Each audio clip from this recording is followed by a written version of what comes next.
get back to Fury Usyk in a second. Spencer's with me, so too is Simon. But three of us has become five of us because top boxing trainer Joe Gallagher has joined us, and two-time bantamweight world champion Paul Butler is here with us as well. Paul, hi to you, mate. Hi, mate. Long time since I've seen you. I think it was Dubai the last time, and on that occasion you were due to fight and didn't fight, if memory serves me right. Yeah. Long story with weight issues with Casemiro's team. We were due to fight. He ended up in hospital. Fight got rescheduled, and then that fight didn't happen again. So long story with him. Yeah, but of course you fought. Now, Paul, you're going to return to title action May the 11th, just round the corner when you think of it. You're going to fight Norberto Gimenez of the Dominican Republic for the IBO Bantamweight Championship.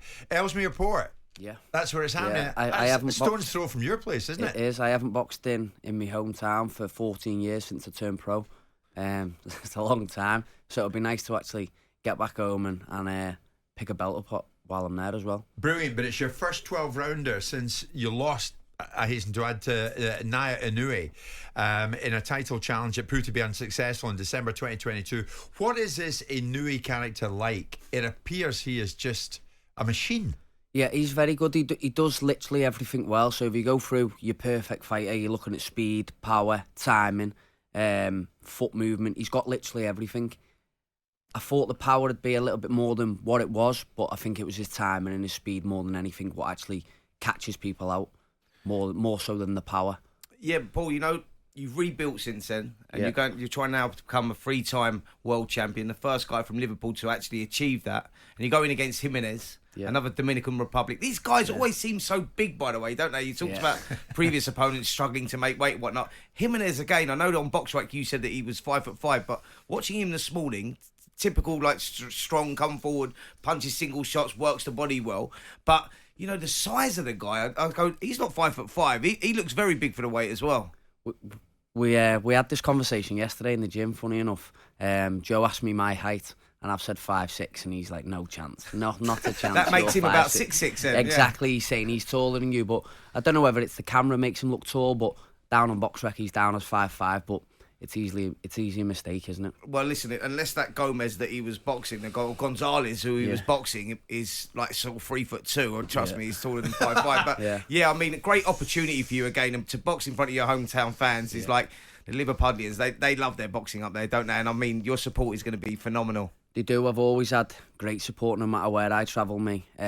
Even Japan, we took 40-50 to Japan, which was nice. But to be actually back home, where I haven't boxed for a long time, I'm sure they'll come out in the support, and there'll be a fair few hundred of them in that hall. Well, Joe, you're so experienced, top boxing trainer, and that's exactly what you are. What does Paul face here? What's he up against? We were just saying there yesterday, we had a conversation in the gym yesterday, that this kid Norberto Gimenez is no mug. He's listen, we were over in Dubai when he fought on the bill where Paul's supposed to have fought, and he fought a kid called Doninitis, who's a very good fighter, and got a draw. And he looked out of sorts early on, but he came back into the fight and got a draw. I've got quite fortunate in the gym. We've got a young talent coming through. Spencer knows him, Mikey Talon, the Omen. We took Spencer's name off him. I love that. With your blessing. Yeah, absolutely. He took your name. Oh, with my blessing. Yeah, Joe rang me up. It's a mad story. He said, look, we've got this little kid that looks like a schoolboy, but we want to call him the Omen because he's like that in the ring. He's a vicious little fighter. And I said, listen, I would love to. So I went up to see him. I saw him training. I thought, well, listen, what a perfect guy to give it to. Future champion, by the way. Oh, 100%. The thing is with him in the gym, he's absolutely doing everything what Gimenez is doing and targeting Paul's body, because obviously Paul, not bringing it up, Paul, because we got done with a body shot against Inoue. I'm sure they'll be coming for his body. So Mikey's doing a good replica at the moment, and we're bringing other sparring partners in now as we get into the tough part of camp now with 3-4 weeks to go. I mean, Paul, for you, is this like sort of like, you're in the latter part of your career now. You've been a pro since what, 2010, I think it was, yeah. So you've been a pro a long time. You're a two-time world champion. It's just like sort of like the last roll of the dice. So like, where you go, this is the last shot at the big time. You win this world title, then great. But if you lose, then is it like one of those where you go, the rebuilding process is harder? Yeah, I think you've pretty much nailed it. Like, if it was to lose, you're looking at over a year for rebuilding, aren't you? And at my age, I don't think that'd be the right thing to do. By the time you're in tighter contention again, I'm 37, touching 38. Do you know what I mean? I'm a bantamweight. I'm not an heavyweight. Sure. So it's a lot tougher on the body, and making weight at the age of 37, 38 will be a lot tougher than what it is now at 35. So you are all in, really all in for Yeah, this one. Yeah. Brilliant. You like proving people wrong, Paul, right? I've always said I'd never be that gatekeeper where, like, I've lost for a world title and there's a British champion coming through, or there's someone in an eliminator for a certain title. I don't want to be that person where I can be a name on a record where it's like, oh, Paul Butler's won two world titles. Yeah. Box him, that's a good name on your record. It'll never happen to me. Do you know what I mean? I'd happily just walk away. And you're with the best. Yeah, Joe will always advise me, and Joe, I've listened to Joe for a long time.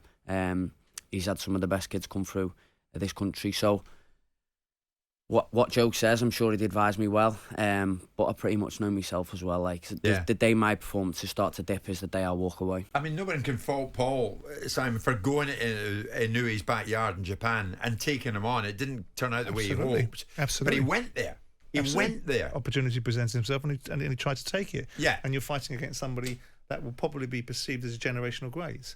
So, there's no stigma about losing that fight. He didn't go there to lose, did you, Paul? You went there to win. Mm-hmm. But when you're fighting someone of that calibre, you have to walk away looking at those things and seeing what you can do to build your career somewhere else. And if you get another world title shot, which you've got now, fair play. Yeah, absolutely fair play. You've had to literally take it in the chin now and again, Paul. In 2018, you lost to Emmanuel Rodriguez for the then vacant IBF bantamweight title. I mean, were you close to quitting the sport then? No, I've never really been close to quitting. Probably the closest I've come was probably last year. We boxed in Uzbekistan, and I'm thinking, right, I've just shut the rust off from the Inoue fight. Let's go. And I just sat round, waiting. Through no fault of myself, I weren't injured. I was in the gym. I was always sparring. I was always ready. And I just got nothing. And then Joe got me out in December. And if I didn't box in December, I'd have probably thought, what's the point in this? Do you know what I mean? But I needed something to actually think, I'm still a boxer here. Do you know what I mean? Like, I'm still active. I'm still a fighter. And I got out in December.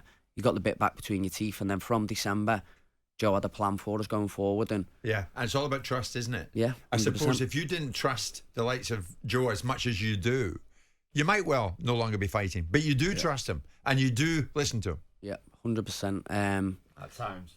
Do you know what, you're like that old school sort of fighter though, aren't you? Like, you keep yourself in condition the whole time, waiting for that opportunity, and that's what it's all about. Because people will pick your name, hoping that you're not in. If you get this last minute opportunity, you go, yeah, I'm ready, I'll go, I will travel, and that's quite rare. You're a rare breed these days because people like it all their own way, and they like to know when they're fighting, etc. But you're one of those guys, and Joe, credit to you for doing that, because I know that you do that with all the guys up in your gym.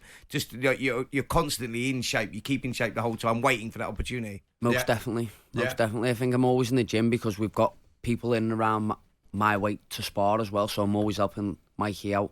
I'm always helping the lads out in the gym. And I'm always in the amateur gym as well. I train the kids. I've been an amateur coach for like 4 years, so I'm always in and around the gym. So while I'm in the gym, I may as well do something.